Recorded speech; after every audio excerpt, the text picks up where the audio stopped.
muchachos, para todos buenos días. Pensando en que con la gracia de Dios ya estamos en la recta final. Les decía a ustedes que ahí llegó Jenny, que ya la otra en 15 días, o de Dios mediante, de hoy en 15, tendremos que estar, Dios, si autorizan y si no ocurre nada contrario, yo creo que estaríamos haciendo la práctica de balística de hoy en 15, o sea, el día 18 de noviembre. Y el 20 de noviembre estaríamos haciendo la práctica de automotores. Todavía nos queda tema, de pronto con balística. Vamos a ver unos videitos. Ahorita vamos a ver uno y en la segunda sesión vemos otro, porque necesito que ustedes empiecen como a mirar los análisis. Hay documentales muy buenos y en el documento que vamos, ya entramos como en recta final y la idea es el día, el último de noviembre es el día 25. O sea, después de a los 8 días de la práctica estaríamos cerrando tema de balística porque el día diciembre 2 es el examen final. Creo que eso es lo que está planteado, ¿cierto?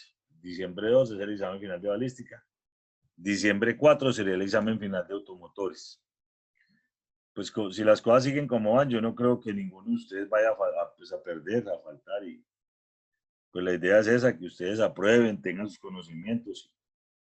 Bueno, ya entrando en materia, entonces vamos aquí a compartir un documentico, que era el que veníamos viendo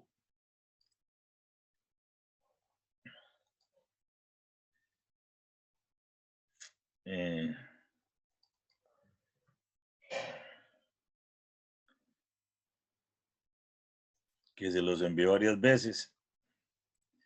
Entonces, aquí en la ayuda 75, yo quiero que empecemos a ponerle como mayor atención a esta parte porque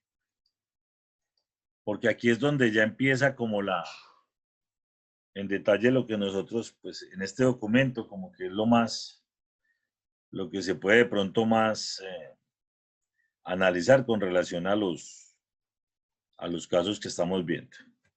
En cuanto al cartucho munición, desde el punto de vista criminalístico, ya empezamos a hacer un análisis detallado de lo que tiene que ver con los elementos que integran la balística en sus 4 fases. Entonces, en la interior, en la exterior, en la terminal, en la comparativa. Entonces, en este documento, en la ayuda 76, creo que es, sí, 76, que es la que estamos viendo aquí, dice, tomando en cuenta que la identificación es un factor de criminalística, que es en última lo que ustedes piden. Cuando ustedes llegan a una escena y ustedes ven un caso que tenga que ver con balística, que se presentó armas de fuego, que hubo proyectiles, que hubo cartuchos, que hubo vainillas, que hay proveedores, que hay armas. La idea es que ustedes pidan esa información. Aquí dice clarito, piden una identificación. Entonces, determinar específicamente una clase o grupo de personas objetos obtenidos de un universo. La idea es pretender individualizar en que la persona que cometió el hecho. Ustedes hablan que la certeza es la metodología aplicada a un elemento probatorio por el cual se tiene un resultado concluyente, con la facultad de identificar o individualizar en el medio de esa persona para que vaya y responda. Entonces, aquí en la ayuda 77 nos dice clarito que el proyectil como tal, ustedes ya saben de qué estamos hablando, o sea, cuando hablo de proyectil, de pólvora, de fulminante, ya ustedes saben a qué nos estamos refiriendo. El proyectil identifica e individualiza a través del rayado observado en su cuerpo, el rayado helicoidal. Entonces, cuando usted hace la balística, en balística comparativa, en el documento que vamos a ver ahorita a segunda sesión, en el video, usted ya sabe que la comparación que se hace es del proyectil con el arma o de un proyectil con otro proyectil, si se encuentra el arma. Si el arma se encuentra y está el proyectil, pues se establecerá que ese proyectil salió de esa arma. Porque recuerden que en una escena de un crimen, necesariamente no es una sola arma, pueden haber varias armas. Entonces la idea es que con ese rayado helicoidal, ustedes puedan determinar exactamente a cuál de las armas que estaba ahí fue la que disparó. Recuerden que recientemente tuvimos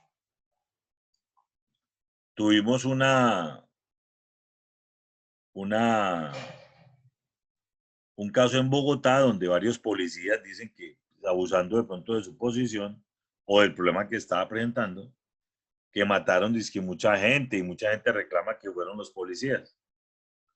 Entonces, para poder establecer de esos 50 policías, de ese núcleo de autoridad que cometió el abuso, recogieron las armas, 50 armas se recogieron. Se está tratando de establecer con los proyectiles que fueron encontrados en los occisos, en los muertos, en los que presentaron en Bogotá para esa noche, a cuál proyectil pueda corresponder esa arma. Entonces, ya sabiendo que esa arma la tenía el patrullero Pepito Pérez, entonces si el proyectil X corresponde a esa arma Y, sabemos que él fue el quien le causó la muerte. Y ahí empiezan a establecerse ya las responsabilidades en materia penal. En cuanto a la concha, que es la que se identifica por medio de su huella a consecuencia del choque. Entonces, la cavidad que se encuentre determina el plomo, las heridas. Y recuerden que esto va acompañado de un dictamen médico legista donde establece, en últimas, las causas del deceso.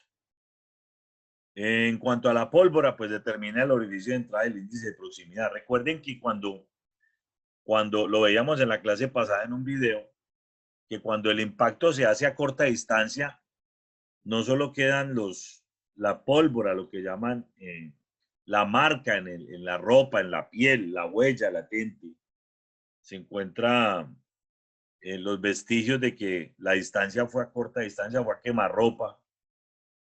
Entonces, esos fragmentos de pólvora en un momento dado nos van a indicar una distancia aproximada de donde se disparó el cartucho, el plomo. Y en cuanto al fulminante, nos determina con plena certeza la ejecución del disparo mediante el análisis de trazas. Entonces, como ustedes van viendo, todo lo que encontramos en el lugar de los hechos nos va dando como una orientación respecto a X o Y situación. Entonces, si usted encuentra vestigios de pólvora, si encuentra el tatuaje, que se llama exactamente el tatuaje en la piel, eso indica que el disparo se efectuó a menos de 5 centímetros.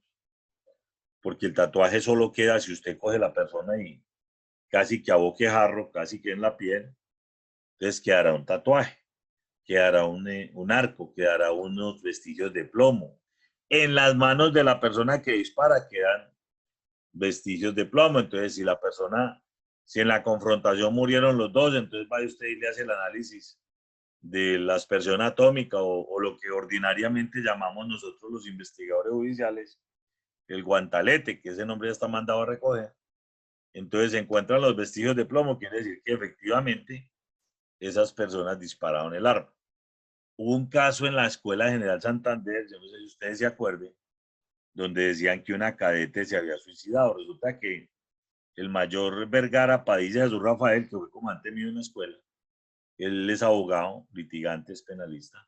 Él estuvo a cargo de ese caso y a él lo iban a matar, porque él logró establecer que en los exámenes que le hicieron a esa persona, a esa niña, a esa cadete, que de pronto se vinculó en un proceso muy delicado, se dieron cuenta de que existían la posición en que se había disparado, los recibos de pólvora, y X o Y determinaban si en realidad ella sí era o no era responsable de determinado suicidio, como la hicieron pasar o como se quiso hacer pasar en su momento. Entonces ya los análisis son concluyentes. Entonces en el proceso usted logra establecer mediante unas pruebas X o Y situaciones que en realidad le dicen a usted si se suicidó o no se suicidó. Siguiendo aquí con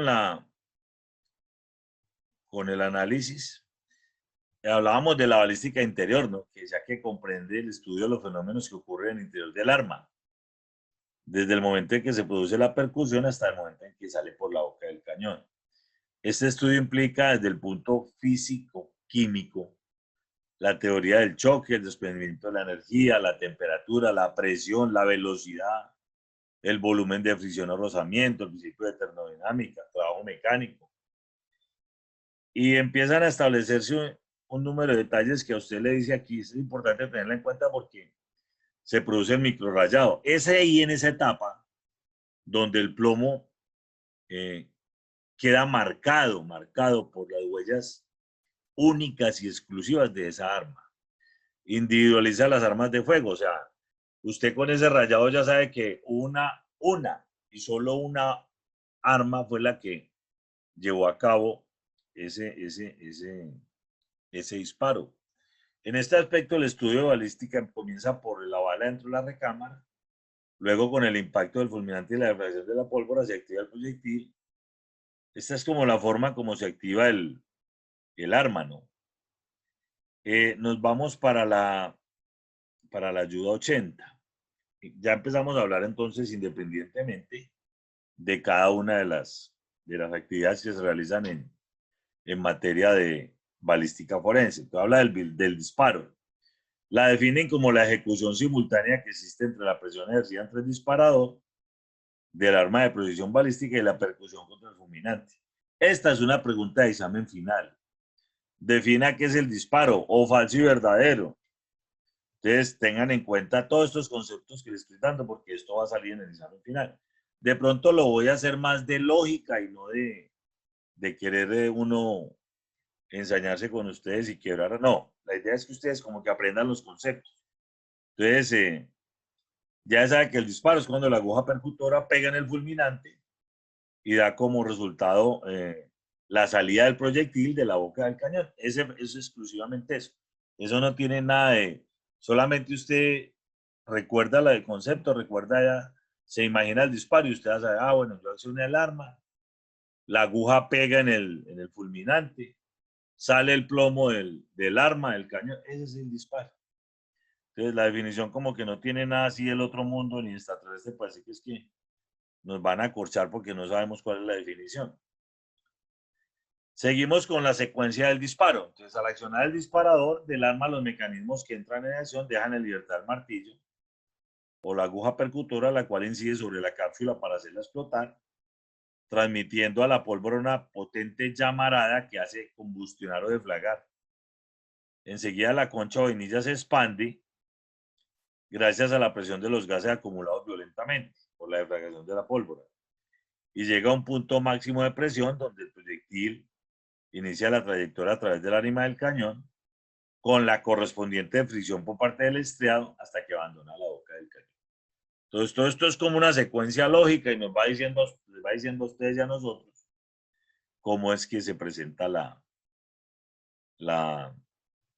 el disparo de manera particular cuando usted actúa o ejerce presión sobre un disparador.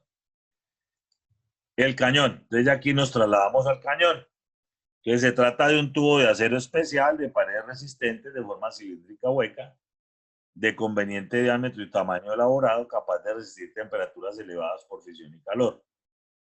Destinado a que por su interior discurra el proyectil impulsado por los gases producidos por la defracción de la pólvora, de manera que dirigir el proyectil hacia el objeto que se apunta, en su interior se encuentra el rayado helicoidal. De este cañón tengo que decirles que hay una situación particular y en la policía se ve mucho, que levantan procesos por daño del arma, porque por falta de mantenimiento, por falta de aseo, porque no se le limpia la pólvora que queda al interior del arma cuando ha sido utilizada esa arma, se presenta un daño o se presenta un anchamiento del cañón que hace que el arma ya quede inservible. Entonces, esos procesos se llevan en la policía y pues muchas veces no termina con responsabilidad disciplinaria, pero sí tienen que pagar uno el cañón. Y eso ocurre casi todos los días. Entonces aquí hablan de las partes del arma, que la boca es el orificio por donde salen los proyectiles, los elementos integrantes y los residuos contenidos en el interior del ánima. El ánima, que es la superficie interior del cañón, sus paredes están conformadas otras. Aquí hay 3 preguntas de examen, vea, 1, 2 y 3. Defina qué es la boca del arma. Entonces es el orificio por donde salen expulsados los proyectiles. Defina qué es ánima, pues es la superficie interior del cañón, donde las paredes tienen rayas helicoidales o poligonales, que son las estrías. Y en otros casos no poseen rayados. ¿En cuáles casos no posee rayado el ánima? Pues cuando son escopetas, son cosas como muy sencillas. ¿Sí me están escuchando, cierto?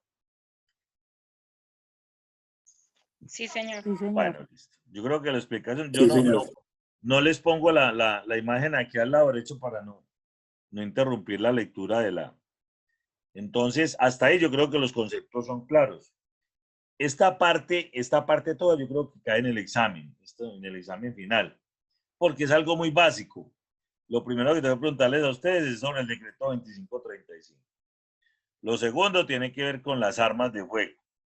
Del 2535, esa primera parte también cae una gran, son 50 preguntas, caen por ahí unas 10, 12.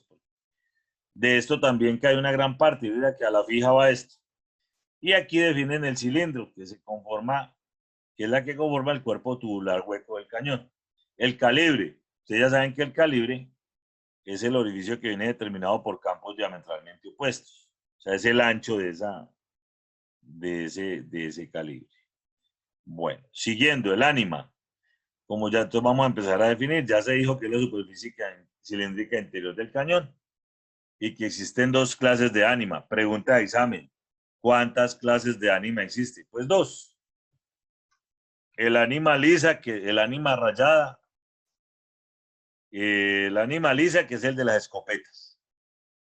Metas en ese concepto, las escopetas no tienen ánima, no tienen estrías, no tienen, es totalmente hueco, el tubo es totalmente liso. ¿Por qué? Porque lo que va a expulsar son perdigones. Entonces, como son balines que abren de manera expansiva, pues no necesita tener y generalmente una escopeta se utiliza para disparos a corta distancia. Y el ánima estriada, que es aquella ánima que contienen los revólveres, las pistolas, los fusiles y las otras. De ánima rayada o estriada son muescas o surcos grabados en el interior del cañón. Ya lo saben ustedes. ¿Qué hace esos surcos y esos espirales en el interior del cañón? Pues darle dirección al proyectil. ¿Para qué sirve? Para que el proyectil durante ese recorrido adquiera un giro alrededor del eje, permite darle presión y estabilización al proyectil. O sea, lo que hace es darle dirección.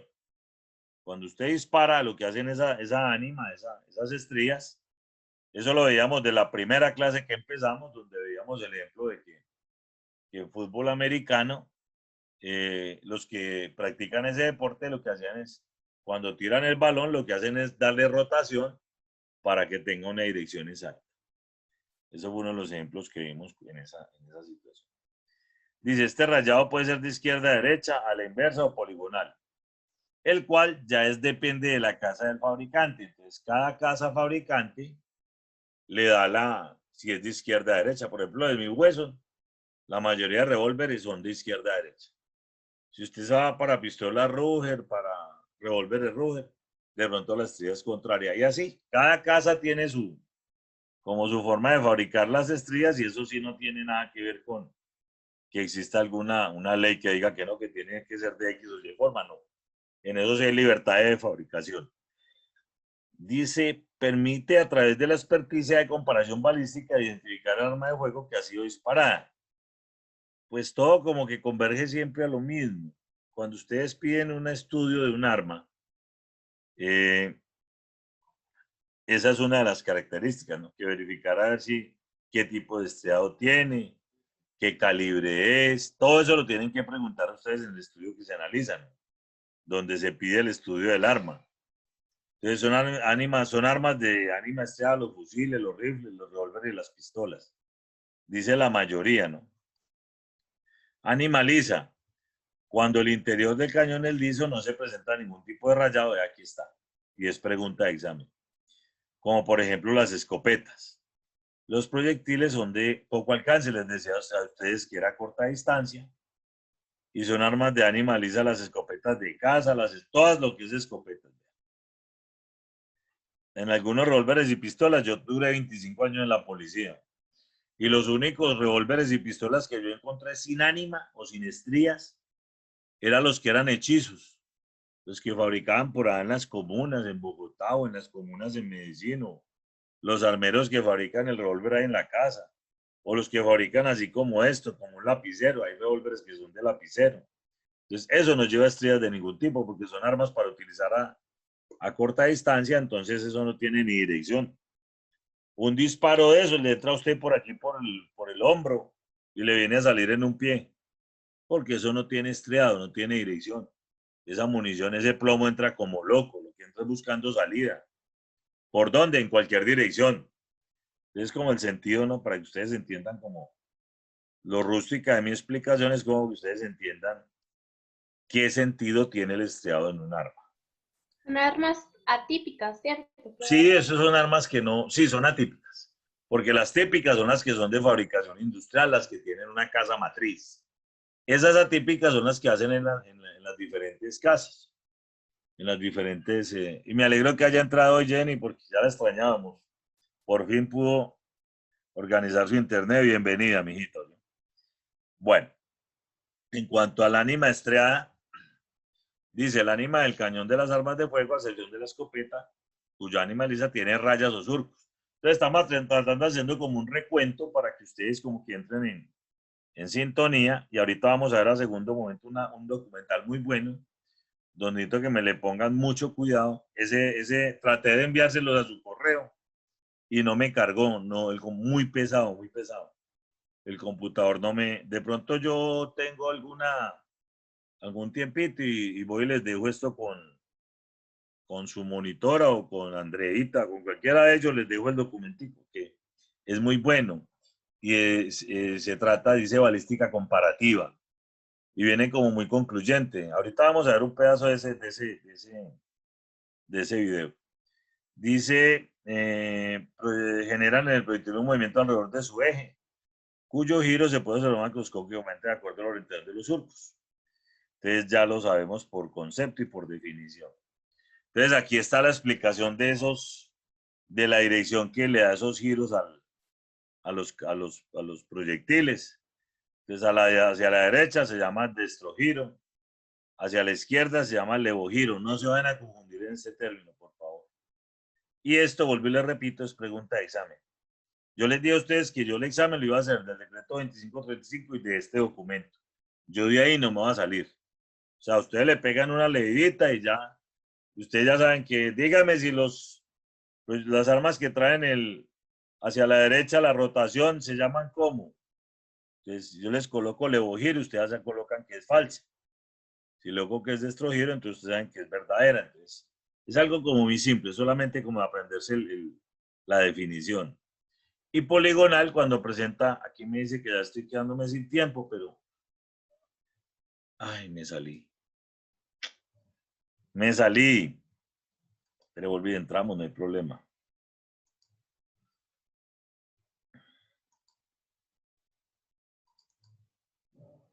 Bueno, entonces dice que por ejemplo, las armas de rotación a la derecha, lo que yo le explicaba. El revólver de mi Wesson viene hacia la derecha. La subametralladora Uzi, el fusil Galil.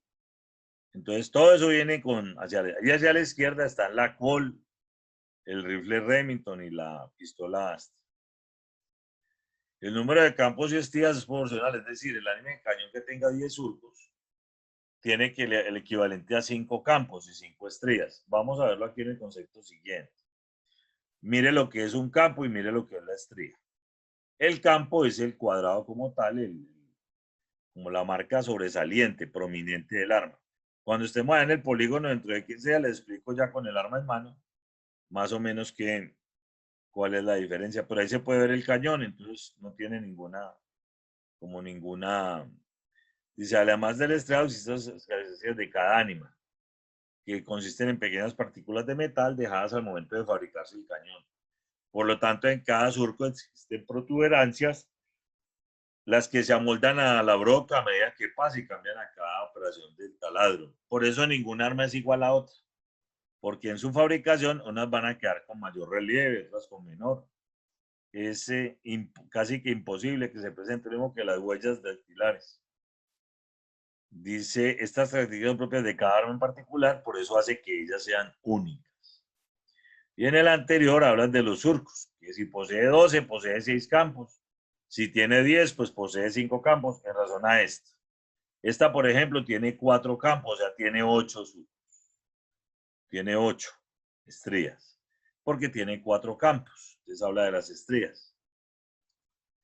Importancia del estudio, pues el arma proyectil concha, que sería el mismo cartucho desde el punto de vista criminalístico, o vainilla.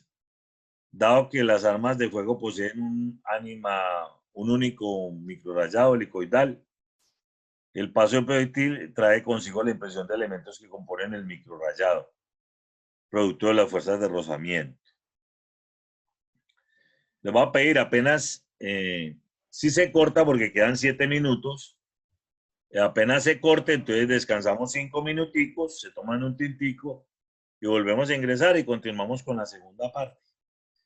Entonces, hablan que el producto de las fuerzas de rodamiento o fricción ocasionadas hace mediante una experticia de comparación, se identifique e individualice el arma. Un estudio de los que usted hace cuando usted envía las armas de fuego a un estudio en el laboratorio de balística es ese, que le identifiquen el arma, que confirmen si ha sido disparado o no, que confirme cuántos surcos tiene o cuántas ánimas. Y se hace de forma de que cuando a usted le llegue el resultado del experticio técnico ante un fiscal y en una audiencia, usted tenga como explicarle al juez qué fue lo que encontró en esa arma. Ya prácticamente todo se relaciona de manera técnica. Usted tiene que ir como solicitando Bueno, lo mismo ocurre con el casquillo, el cual quedan impresas marcas o huellas por la aguja percutora. Ahorita vamos a ver en el video que sigue cuáles son las marcas que deja la pieza de eyección, en este caso de la pistola, porque recuerden que los revólveres hay que cargarlos y descargarlos manualmente, con lo cual se logra identificar el arma de fuego. Ya el área encargada para individualizar el cartucho del proyectil disparado se hace de manera microscópica. Con la microscopia balística se compara y en este caso sirve para identificar de manera científica y penal y criminalística, que es como una de las funciones de los laboratorios, como veíamos en la clase pasada. Dice, es preciso acotar que la prueba balística para la división de conchas y proyectiles es de extrema certeza, o sea, no admite dualidad, no existe, o sea, es única, ese análisis es único. Es como el análisis de las huellas de los dedos. Y es necesario procesar todas las demás pruebas físicas y evidencias. O sea, esto es una prueba que le sirve a usted de ayuda para unas versiones que se recogieron, para una identificación que hubo, para un video. Ustedes, son pruebas complementarias, todas son como, esta es una de las pruebas que sería de certeza para presentar en un juicio. Y el proceso de individuación de proyectiles está basado en el examen de huellas en cada una de las piezas que forman la aguja percutora, la eyección en el caso de las pistolas, la extracción y la del ánimo. En lo que respecta, se dice que dependerá que si se trata percutida, si fue de descarga automática o si se trata por arma de fuego como el revólver de escopeta que se cargan manualmente. En cuanto a la individuación, pues hablan de que se hace el análisis de la huella de percusión, que es el impacto que queda ahí en la vainilla, en el fulminante, donde la huella queda deprimida y se ubica en el fulminante de fuego central. Entonces ya sabes, descansamos 5 minuticos, si se me corta, ya aquí vamos a terminar porque la ayuda es hasta las 100. Huella del plano de cierre es la que marca que queda impresa en el culote de la concha por el proceso del fulminante en el plano de cierre. Área que atraviesa la aguja percutora para golpear el fulminante.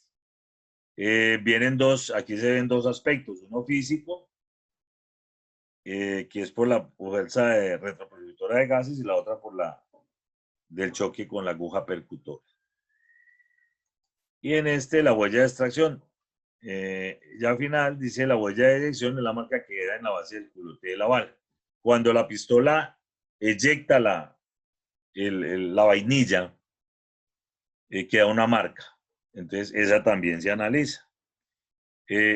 Como ustedes pueden ver, aquí ya en este documento de pronto viene de manera redactada, pero de manera muy explícita, como todos y cada uno de los procesos. Ahorita en las últimas ayudas que vamos a ver en estas últimas 3 clases, en las que quedan de la semana entrante, la siguiente es la práctica, y la penúltima, o sea, 2 clases, tenemos que evacuar las ayudas. Ustedes se van a poder dar cuenta de que eso no tiene ciencia, la balística es algo como muy, muy exacto. Le permite mediante la física a usted determinar como que, qué pasó. En el sitio de los hechos, como veíamos en el análisis pasado, ustedes ya vieron cómo las armas de un momento dado, si el occiso tiene proyectil y hay un arma o 2, 3 armas, pues ustedes pueden determinar quién era el que accionaba esa arma. Entonces la responsabilidad penal ya viene a recaer sobre la persona que de una u otra forma fue la que causó el hecho.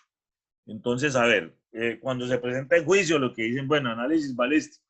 Entonces sale el balístico allá, o sale Jenny, sale Andrea, Laura Victoria, y empieza el juez a decirle, a interrogarla. Por eso ustedes no pueden ser temerosos para hablar y tienen que saber hablar. Ya ustedes no pueden llegar allá, no, es que había un arma ahí, que eso era como una lechuza. Entonces va a decir la juez, lechuza. O sea que había un ave en el sitio de los hechos. No, no, no. Es que yo llamo lechuza a esa arma que es atípica, esa arma que es hechiza, la que fabrican en un sitio que no está autorizado para ello, que lo hacen de manera rudimentaria. Entonces les toca a ustedes empezar como a hacer una explicación que ya no sea como tan olímpica, ¿no? Que no, que era una lechuza, que era... Y empezamos como a utilizar unos términos que en realidad no son pertinentes para un técnico como ustedes. Ustedes ya llevan 3 semestres comiendo documentos todos los días, aprendiendo de fotografía, aprendiendo de escena, aprendiendo de balística, aprendiendo de documentología, aprendiendo de todo, y fuera de eso hacen un diplomado y van a llegar allá. Y el juez tiene que expresarse ante el juez, dígame qué vio usted en el lugar de los hechos. Entonces empiezan ustedes de manera técnica.